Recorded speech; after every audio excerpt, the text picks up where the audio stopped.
Welcome to the Gentleman's Guide to Gaming.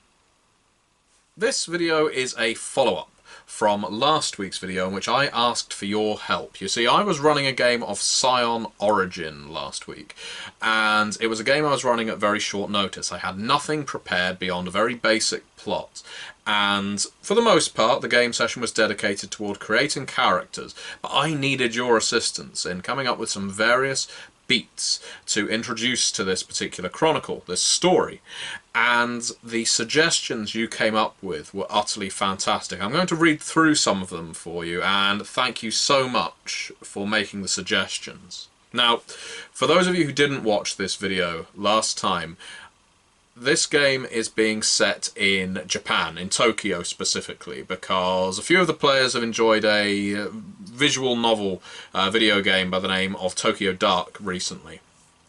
And a few of us are Japanophiles. One of the players is Japanese, and she has a great love of her native culture.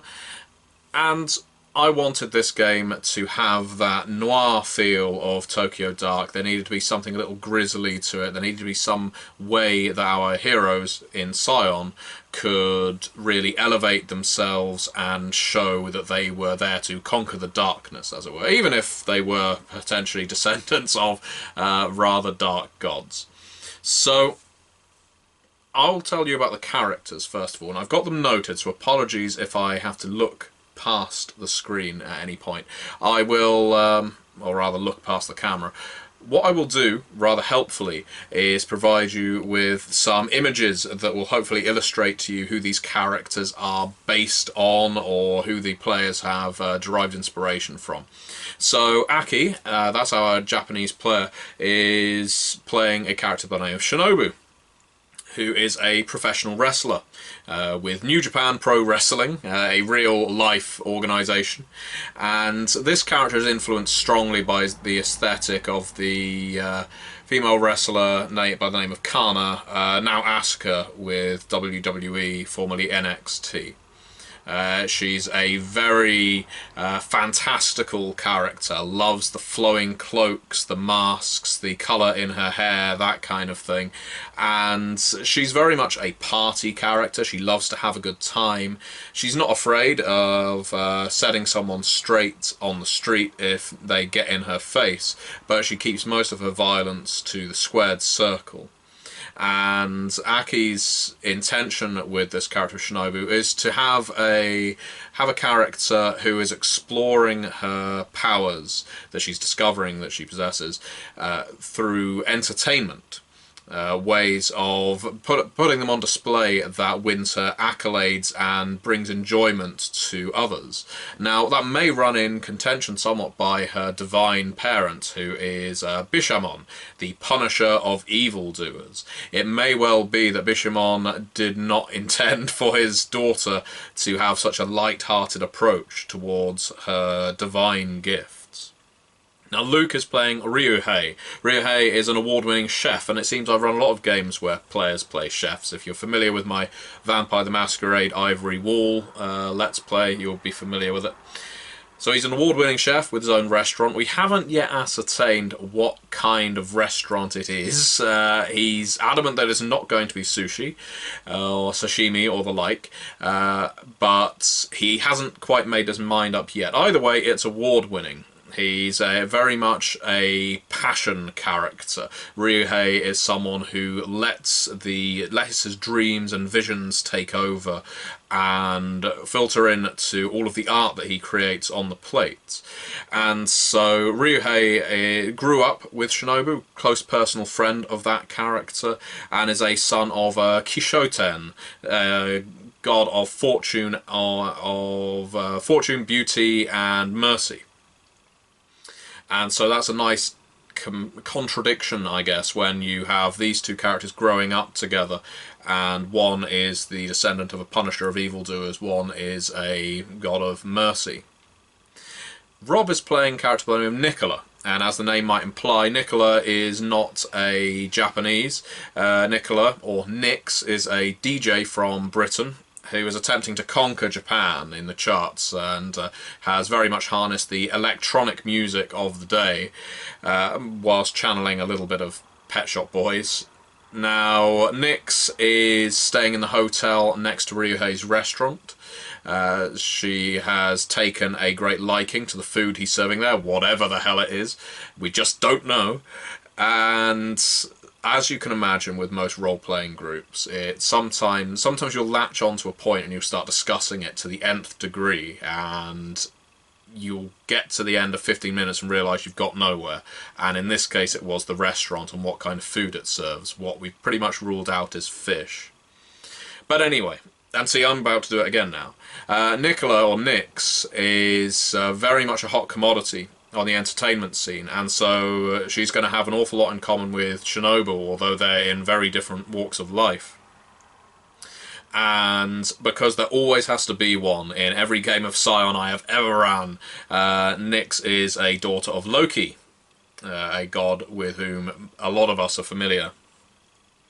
Now, this is going to be an interesting, well, introduction of a character from a different pantheon, because the fourth player is likewise of the Japanese pantheon from Scion.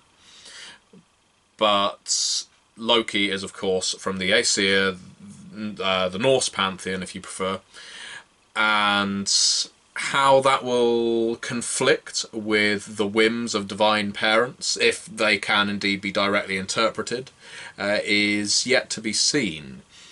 Then we have Amy, who is playing Yuki, and Yuki is a detective with a reputation for not playing by the rules and for beating up sex pests, probably more often than she arrests them.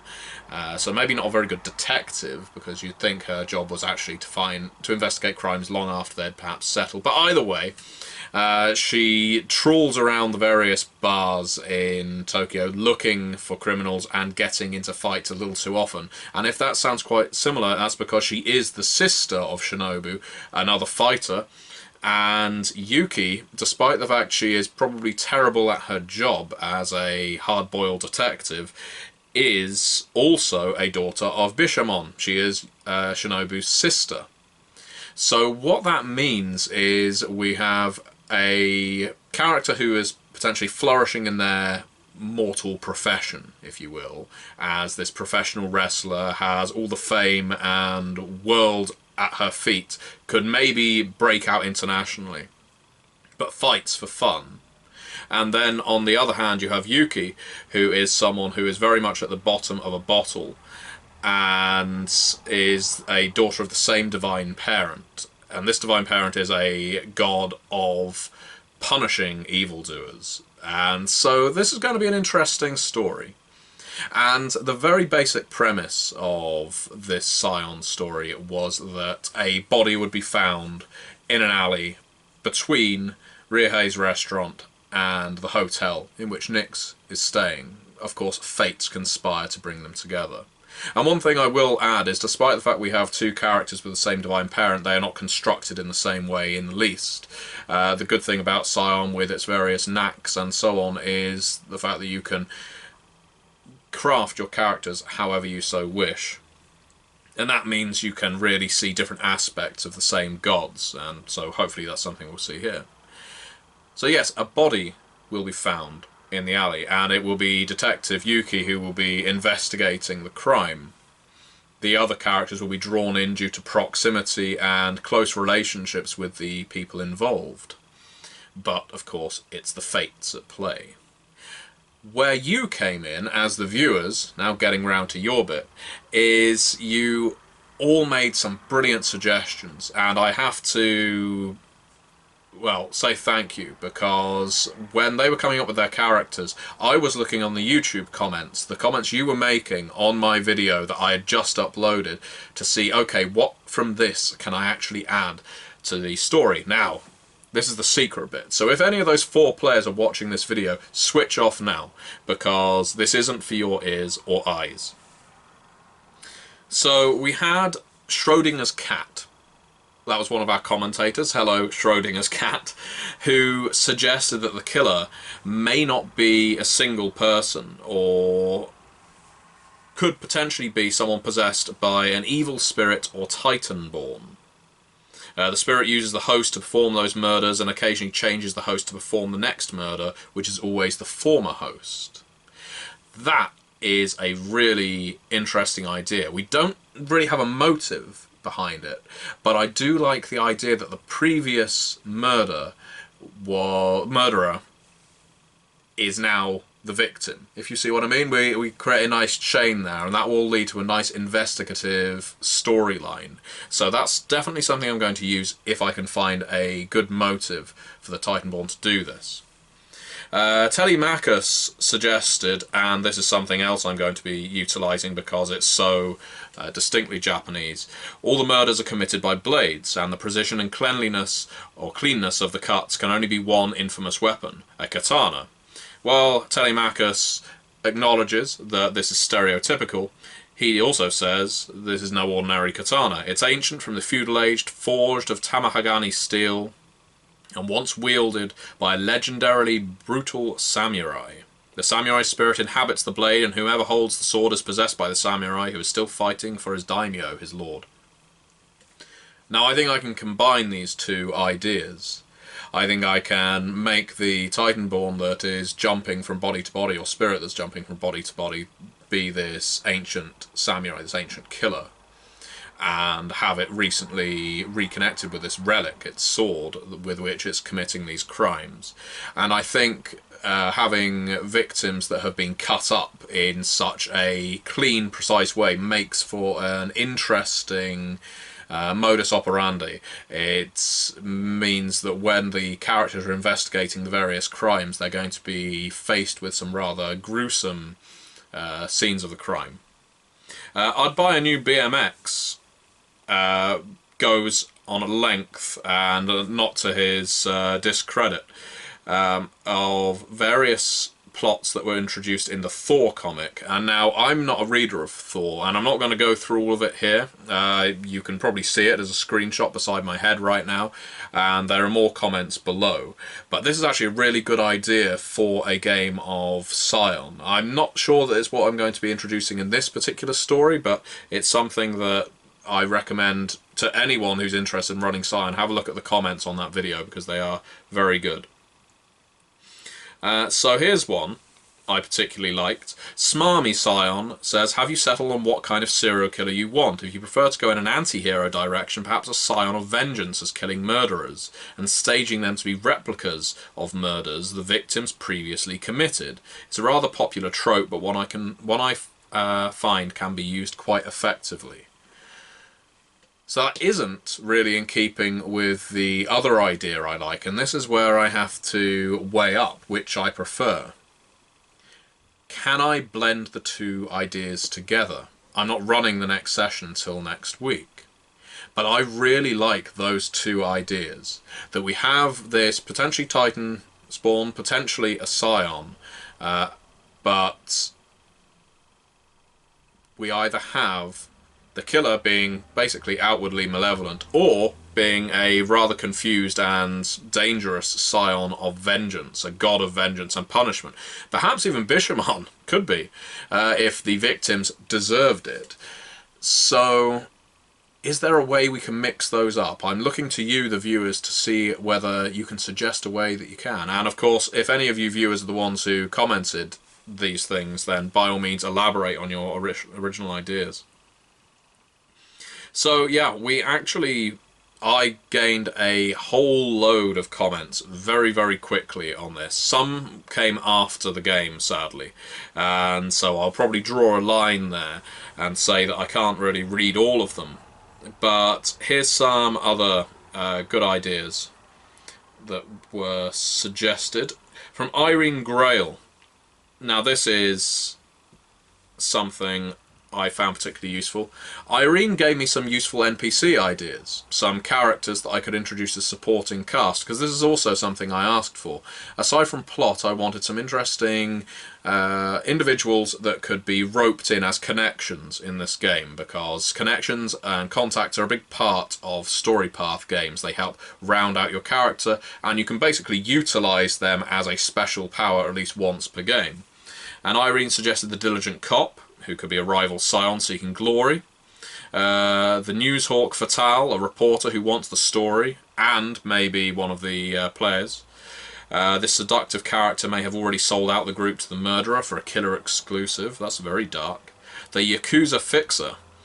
One of the victims mattered, someone who knew something or had something valuable. This NPC had been tasked with finding the killer, eliminating any threat posed by the potential leak, and sending a message to anyone else who might be trying to take from them.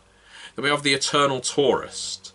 A Scion who wants to feel it all, like a sensate from Sigil, that's a Planescape reference. This Scion isn't interested in heroism or gaining power, he or she simply wants to experience everything that can be experienced. Always eager for the next thrill, this NPC could easily be the actual killer, an excellent red herring, or playing the sensation-hungry, disinterested degenerate waiting for the right moment to make a move. These kind of ideas are brilliant, and if you have any more of them, any of you, for characters with whom to, with which to populate my city of Tokyo, please suggest them. Because, in all honesty, we didn't get far into this game. We had them discovering the corpse in the alley. Obviously, the detective didn't discover. The detective was the individual that was called. That was Yuki. So Ryuho, when he was emptying, well, when he was taking out the trash, he may be a chef, but he knows how to work hard. He stumbled upon the body, and of course was immediately, what would the word be? Alarmed by the possibility of his restaurant being shut down due to a dead body being next to it. So that shows a lot for his passion and mercy there. Either way, he called the cops, as you do. A big scene of tourists and locals, people wanting to get involved, of course, converged. Yuki arrived and started investigating the scene. Nyx had just been performing at the same stadium which our wrestler Shinobu had been fighting, like a warm-up act, and they actually shared a car back to the hotel, only to be roped into all of this as well. Shinobu noticed it was her sister that was investigating the crime, and all of them got the sense that there was a reason they were drawn there together at the same time to experience this and perhaps to find the link. Especially, and this is the thing I threw in, when the police department, in particular Noir fashion, ordered Yuki to find the killer or shut it down as quickly as you can. We do not need this. So does that speak to a conspiracy? Is it a red herring? Is it just a very lazy police department? Maybe there are too many killings like this. I have ascertained it's a serial killer. This kind of thing has been reported before. And it's pretty much from there that they cut off, other than introducing characters to each other in the restaurant after closing and discussing what they had found on the body, the marks, the cuts, the slices that had been established from this katana killer. Now, don't roll your eyes at the idea of a killer using a katana. I think one of the fantastic things about Scion is how you can use myths, even stereotypes and legends, to make your game feel resonant, but at the same time then you can twist it slightly. Then you can start introducing your own ideas. After all, this is a game very much about the ancient myths of many cultures, and it would be foolish to not harness them. And the blade is well associated with Japanese history. So my request to you at this point, before my next session, is as follows, because I'm not done with you yet. It's to provide me with further interesting NPCs. It's to provide me with some interesting set pieces. It's to explain to me how can I consolidate these excellent ideas I like. That this could be a Scion of Vengeance, it could be an unruly, as often they are, Titan or Titan spawned going around performing these crimes, maybe jumping from body to body. If I didn't read your comment, I apologise. Some of them were brilliant, and what I'm going to do is... well, in fact, all of them were brilliant. I don't remember reading anything that was completely silly except for the tentacle stuff. But, you know, I appreciate silliness. I'm going to post some of them while I'm talking so you can see some of the other comments that were left and some of the excellent ideas. Harness them, incorporate them into this story, tell me how I should be using them. Feel free to elaborate. We've established who our characters are now. We've established their relationship with each other. What happens next? I'm turning that over to you. Thank you very much for watching and for your engagement.